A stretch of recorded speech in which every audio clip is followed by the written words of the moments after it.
สวัสดีครับวันนี้จะมาซ่อมทีวี Sony นะครับอาการคือเปิดแล้วขึ้นโลโก้แป๊บเดียวแล้วก็ดับเป็นไฟแดงกระพริบนะครับหรือว่าเปิดแล้วขึ้นโลโก้แล้วดับแล้วก็ขึ้นโลโก้ใหม่แล้วก็ดับแล้วก็กระพริบนะครับอาการนี้เป็นอาการเสียของแบ็คไลท์นะครับภาคโปรเทคมันก็จะทำงานนะครับโดยการแสดงเออร์เลอร์โดยไฟกระพริบนั่นเองนะครับ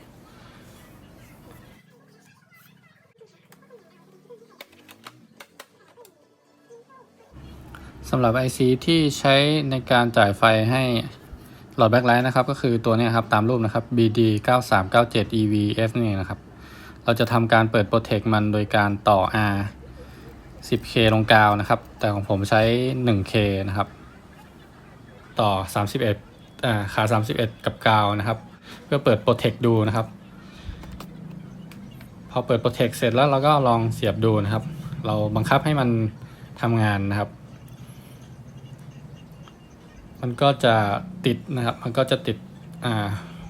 ดตลอดมันไม่กระพริบนะครับแล้วทีนี้มาดูความผิดปกติของมันว่ามันจะเป็นยังไงบ้างนะครับเนี่ยสังเกตเห็นดูง่ายๆเลยครับว่าหลอดจะไม่ติดครบทุกหลอดนะครับแล้วก็หลอดก็เป็นสว่างเป็นบางที่เห็นไหมครับอันนี้ตอนยังไม่แกะผมก็ไม่รู้ว่ามันเป็นสาเหตุที่อะไรนะครับที่หลอดมันไม่สว่างหรือว่ามันสว่างเป็นจุดแบบนี้นะครับเดี๋ยวแกะดูก็จะรู้ว่ามันเป็นที่อะไรนะครับทีนี้อาการนี้นะครับบางทีเราเปิดโปรเทคแล้วก็ใช้งานได้เลยนะครับถ้ามันสว่างพอดีหรือว่ามันดับแค่หลอดเดียวนะครับเราไม่จำเป็นต้องแก้อย่างอื่นก็ได้นะครับแต่ว่ามันอาจจะใช้ไปได้สักประมาณอีกสักปี2ปีอะไรประมาณนี้ครับมันก็จะเสียเราก็จะต้องมาเปลี่ยนหลอดแบ็คไลท์ใหม่นะครับแต่ว่าสำหรับตัวนี้ผมจะเปลี่ยนหลอดแบ็คไลท์ไปเลยทั้งชุดนะครับเพราะว่าดูจากอาการแล้วมันน่าจะหนักพอสมควรเพราะว่ามันมีแบบเป็นจุดๆเห็นไหมครับมันสว่างเป็นจุดๆเดี๋ยวต้องมาแกะดูว่ามันเป็นเพราะสาเหตุอะไรนะครับขั้นตอนการแกะก็ดูตามวิดีโอได้เลยนะครับอันนี้ผมจะเร่งแบบเร็วๆไปเลยนะครับอย่างแกะฝาครอบก็ต้องใช้ตัวพลาสติกนะครับช่วยแกะเพื่อจะได้ไม่ให้มันช้ำหรือว่ามันเป็นรอยมากนะครับ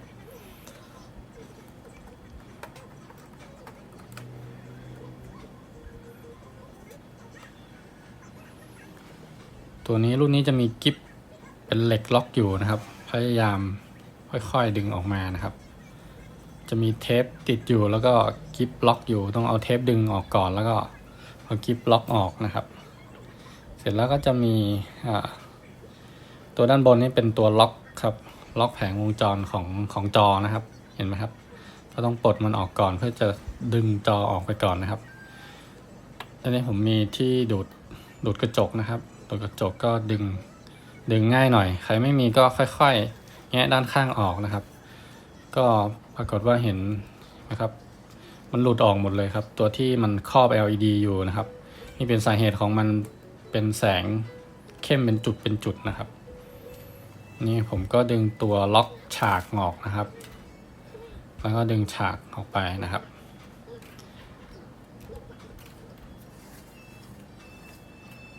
เนี่ยครับหลุดออก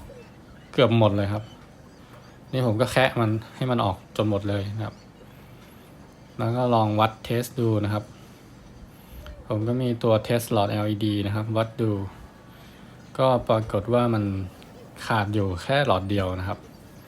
แต่ว่ามันทำให้มันโปรเทคเลยนะครับถึงแม้จะขาดแค่หลอดเดียวนะครับแต่หลอดอื่นมันก็เริ่มเสื่อมแล้วนะครับเนี่ยครับแผงเนี่ยครับที่ขาดอยู่นะครับตัวเนี้ยทีนี้มันมาทั้งเซต3ตัวเงี้ยครับหลอด LED ของ Sony รุ่นนี้มันระยะห่างหลอดมันก็ไม่เท่ากันลองสังเกตดูนะครับแล้วแผงกลางมันจะไม่เหมือนเขานะครับไม่เหมือนแผงด้านบนด้านล่างนะครับรูตำแหน่งมันก็จะไม่เหมือนกันเวลาเราอาจจะหายากหน่อยนะครับทีนี้ผมก็หาไม่ได้ผมก็เลยต้องซื้อหลอดแบบว่าซื้อหลอดมาดัดแปลงเอาครับหลอดที่ผมซื้อมาก็ก่อนจะซื้อก็ต้องวัดดูก่อนว่าเราใช้มันเป็นหลอด LED กี่โวลต์นะครับอันนี้ผมใช้เครื่องเทสวัดแล้วก็ดูโวลต์ตกค่อมนะครับจะประมาณ21โวลต์เห็นไหมครับหลอดเก่านะครับหลอดใหม่ที่ซื้อมาก็ประมาณนั้นเหมือนกันนะครับ ก็มันเป็น LED ลองเอา21หารจำนวนหลอดดูนะครับมันก็จะได้ประมาณ 2.6 โวลต์นะครับก็คือใช้หลอด LED 3 โวลต์นั่นเองนะครับอันนี้มันมี8หลอดนะครับเรานับหลอดดู8หลอดเครื่องวัดนี้ถ้าใครสนใจก็หลังไมค์มาได้นะครับเนี่ยครับผมก็ต้องซื้อหลอด LED 3 โวลต์มานะครับมาใส่เพื่อจะได้ค่าเดิมของหลอดเดิมนะครับตามทฤษฎีที่เราวัดเมื่อกี้นะครับตัวหลอดใหม่มันก็จะมีเนี่ยครับมีเทปกาวติดด้านหลังซึ่งผมว่ามันไม่ค่อยแน่นเท่าไหร่ผมจะเจาะรูนะครับทำการเจาะรูโดยการมาร์กจากจุดของหลอดเดิมเนี่ยแหละครับเพื่อจะไปทำการเจาะแล้วก็ตะไบให้มันได้รูตามนี้นะครับ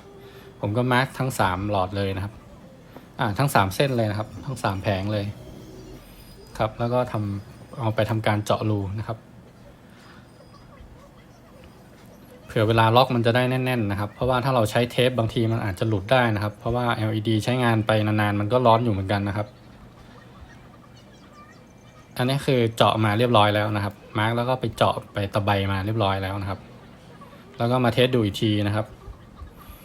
ปรากฏว่าแผงที่3นี่ไปโดนอีท่าไหนไม่รู้นะครับมันก็ออกมาแค่2หลอดนะครับตอนเจาะผมอาจจะโดนกระแทกใส่แผงวงจรแผ่นทองแดงครับด้านล่างอาจจะขาดนิดนึงครับก็เลยต้องทำการต่อเนี่ยครับแล้วก็ทำการเทสใหม่ก็โอเคแล้วนะครับทีนี้การวางเนี่ยครับที่ได้มานี่มันไม่เท่าอันเดิมนะครับก็มันยาวกว่านิดนึงผมก็ต้องทำการดัดแปลงนิดนึงครับดัดแปลงเพื่อให้รูแล้วก็ขั้วมันถูกต้องนะครับของเดิมมันจะเห็นไหมครับบวกอยู่ด้านล่างลบอยู่ด้านบนอันที่เราเอามาบวกอยู่ด้านบนลบอยู่ด้านล่างดังนั้นผมก็จำเป็นต้องโยงสายนะครับโยงสายเพื่อทำการสลับขั้วให้มันถูกต้องนะครับ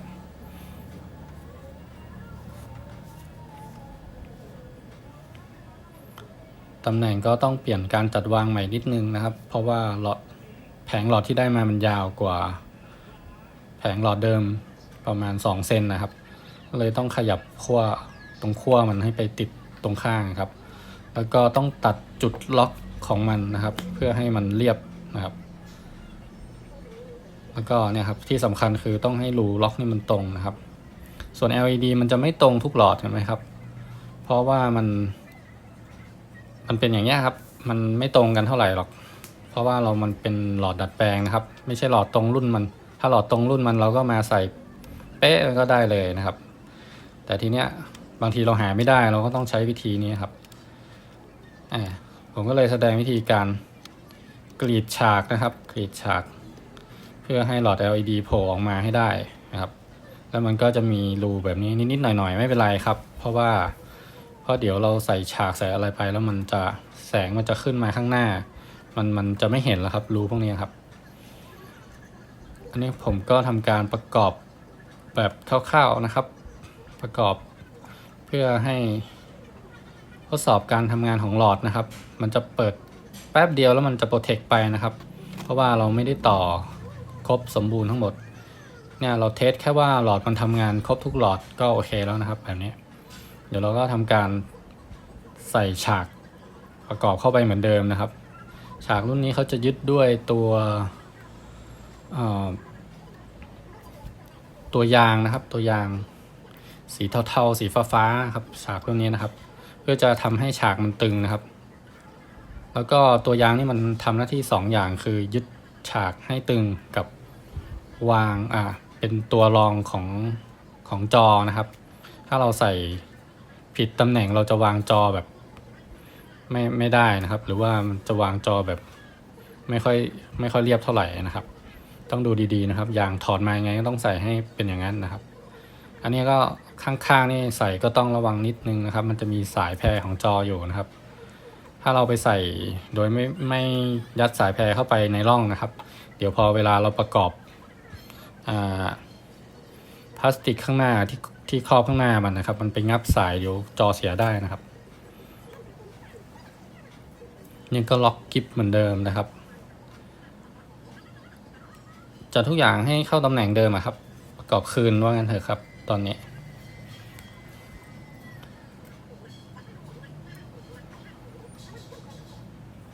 เดี๋ยวเข้ามาเทสกัน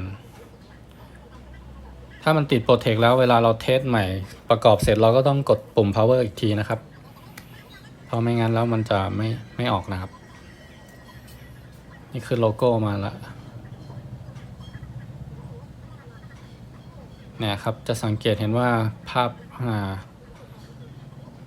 แสงมันสมูทแล้วเห็นไหมครับผมก็ประกอบเลยนะครับแสดงว่าใช้ได้แล้วนะครับผมก็ประกอบเลย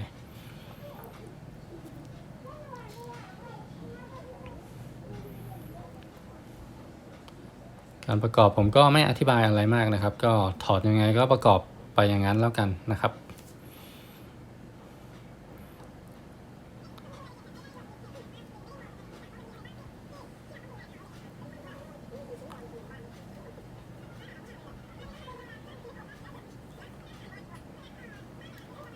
สำหรับวิดีโอนี้คงไม่มีอะไรมากนะครับประกอบเสร็จก็ทดลองก็